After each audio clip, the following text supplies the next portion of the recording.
Good evening, you're watching the news from the Sultanate of Oman television. First, the headlines. His Majesty Sultan Haytham bin Tariq greets His Holiness Pope Leo XIV on the occasion of his inauguration as Pope.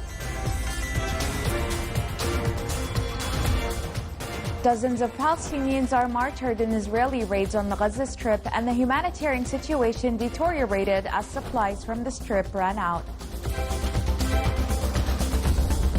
And Western warning to Russia of tightening sanctions, and Moscow and Kyiv exchange accusations of not stopping fighting during the Victory Day truce.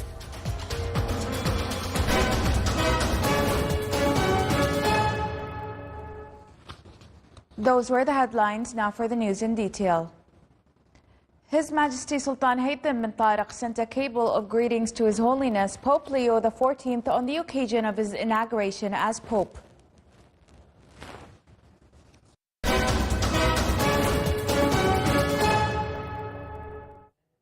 The Arab Parliament welcomed the statement issued by the Sultanate of Oman on reaching a ceasefire in the Republic of Yemen, commending the positive role played by the Sultanate of Oman in supporting peace efforts in the region and its serious endeavor to protect the security of maritime navigation and ensure the stability of international trade. The Arab Parliament expressed its hope that this step represents a positive development towards calm and de-escalation in the Republic of Yemen, restoring the security of international navigation in the Red Sea region and ensuring the stability of international trade. The Arab Parliament reiterated its firm and permanent position on the need to reach a comprehensive and final political solution to the Yemeni crisis. The Arab Parliament affirmed its full support for the legitimate Yemeni government and the measures it takes to preserve the unity and sovereignty of the Republic of Yemen. More than 10 Palestinians were killed and others injured in Israeli shelling targeting various areas of the Gaza Strip. The Palestinian news agency reported that the Israeli gunboats opened fire on a fishing boat in the northern Gaza Strip, killing one fisherman and wounding others. A Palestinian woman also succumbed to wounds she sustained a week ago in Israeli shelling of Khan Yunis, south of the Gaza Strip. Others were killed in shelling targeting homes and tents housing displaced persons in Khan Yunis and Rafah.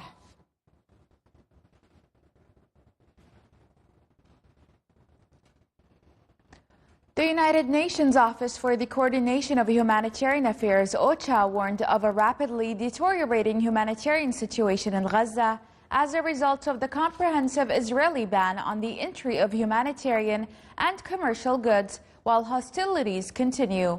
OCHA reported that approximately 454,000 meals were prepared today, compared to 838,000 the day before. It added that the organization has been forced to close more than 80 kitchens since late April due to a shortage of supplies. UN teams and partners on the ground are making efforts to lift the blockade on Gaza and facilitate humanitarian operations.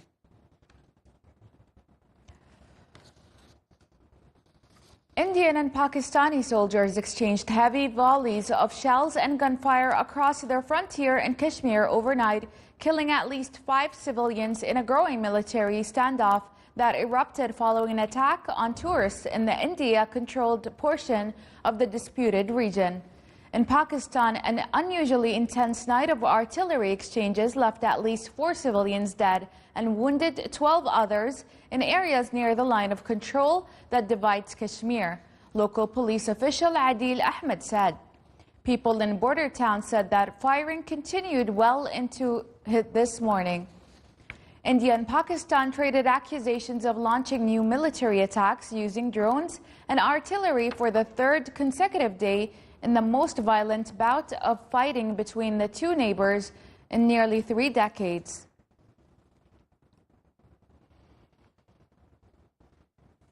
UK announced a package of sanctions targeting Russia, including an asset freeze on several officials from the oil trading company Coral Energy Group, now known as Two Rivers Group.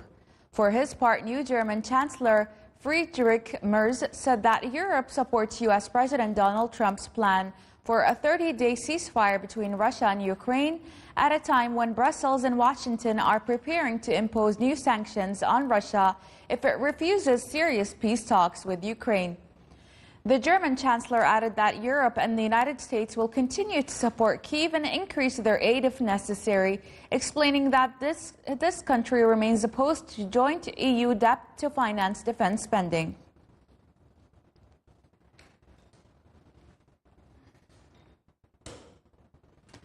The Russian Ministry of Defense accused Ukraine of violating the Victory Day truce declared by Russia. The Ministry of Defense stated that Ukrainian units carried out various attacks along the front line using artillery, tanks, mortars, and drones in addition to missile attacks. In response, the Ukrainian armed forces stated that Russian forces launched various attacks, including missile launches, airstrikes, and raids targeting positions on the Ukrainian front line over the past 24 hours. The two sides traded accusations of failing to halt the fighting after the truce ordered by Russian President Vladimir Putin took effect at midnight on Wednesday. 6 soldiers were killed when an Air Force helicopter crashed during a training mission in eastern Sri Lanka. A Sri Lankan Air Force spokesperson explained that the Bell 212 training helicopter crashed into Maduru Oya Lake, located approximately 300 kilometers east of the capital, Colombo, as the crew was preparing to conduct a bungee jumping exercise.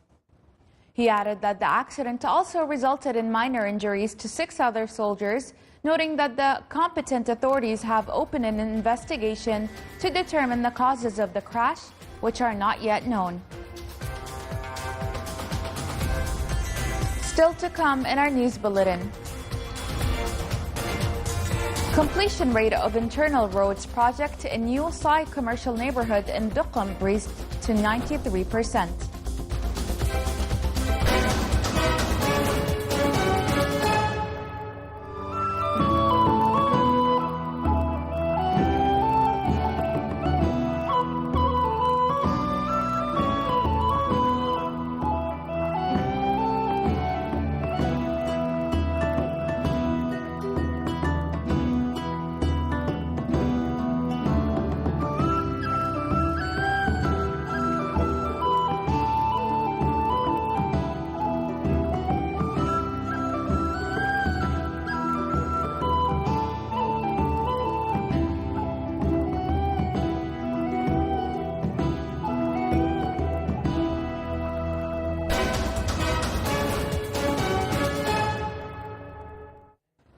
To promote proactive checkups and shift community habits towards better kidney health, Bahla Hospital in the Ad-Dakhiliya Governorate held a symposium on kidney disease prevention. Here's more in this report. Kidney failure can dramatically alter lives, often progressing without symptoms until advanced stages. To confront this silent threat, Bahla Hospital organized a symposium under the theme "Are Your Kidneys OK?", focusing on the importance of early detection and preventative care to educate the public and reduce the burden of kidney disease across the community. Today's symposium, it's mainly covering the health or the kidney health, which is, we think it's one of the most important topics to be covered, especially here in Bahla Wilayat, because we have a lot of patients suffering from this disease. And this symposium is going to cover how people can protect their kidneys from failure and from diseases, as well as it's going to cover the proper use of medication to protect our kidneys.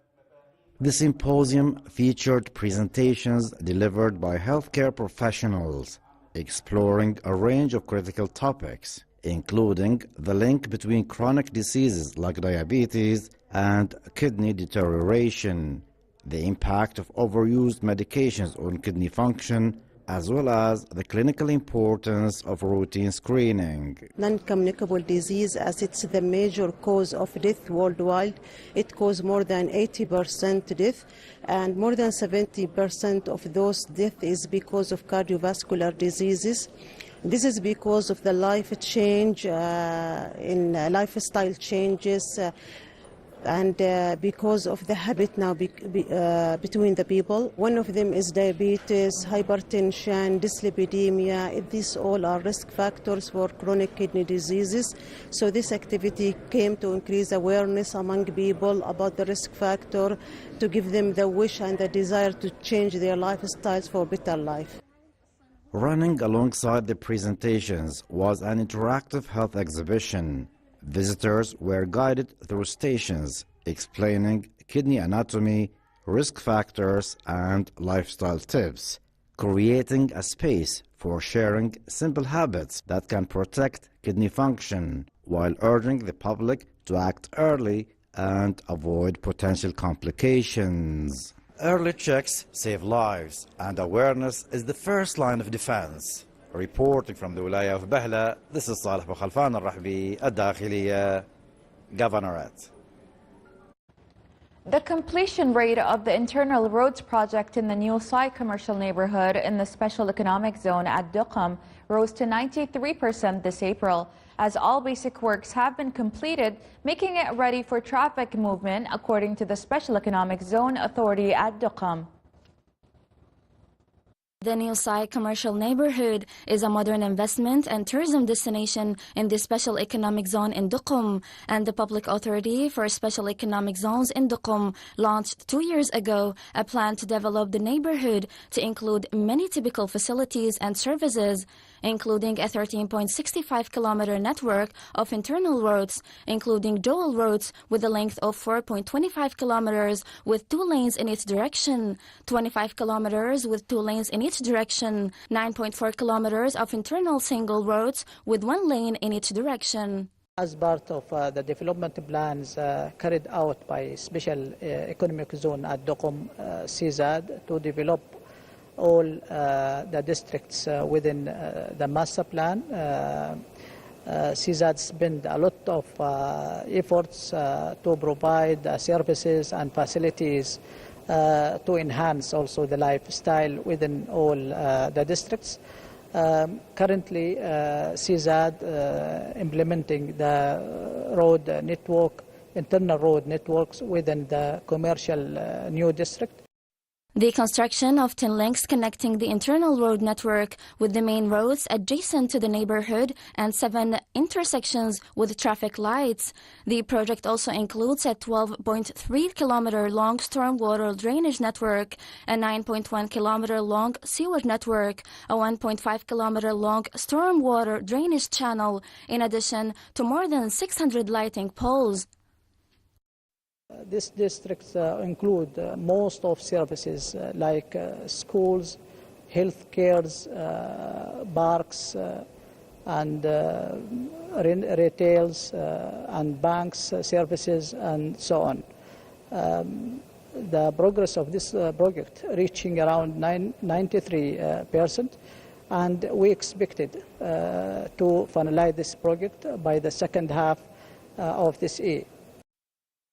The internal road network project in the Sai commercial neighborhood, costing 13.1 million Omani riyals, is part of an ambitious plan aimed at developing the lifestyle in the special economic zone at Duqm.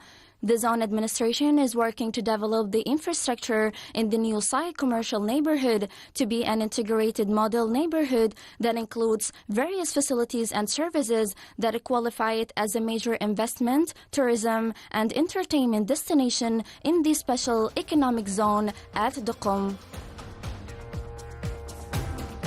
This is the Sultanate of Oman television. Before we end tonight's bulletin, here are the main points once again.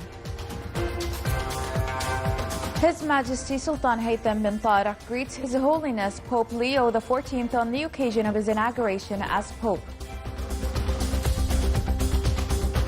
Dozens of Palestinians are martyred in Israeli raids on the Gaza Strip, and the humanitarian situation deteriorated as supplies from the Strip ran out. And Western warning to Russia of tightening sanctions, and Moscow and Kyiv exchanged accusations of not stopping fighting during the Victory Day truce. With that, we come to the end of tonight's bulletin. From all of us here at the newsroom and the studios, it's a good night, and we hope you have an enjoyable weekend.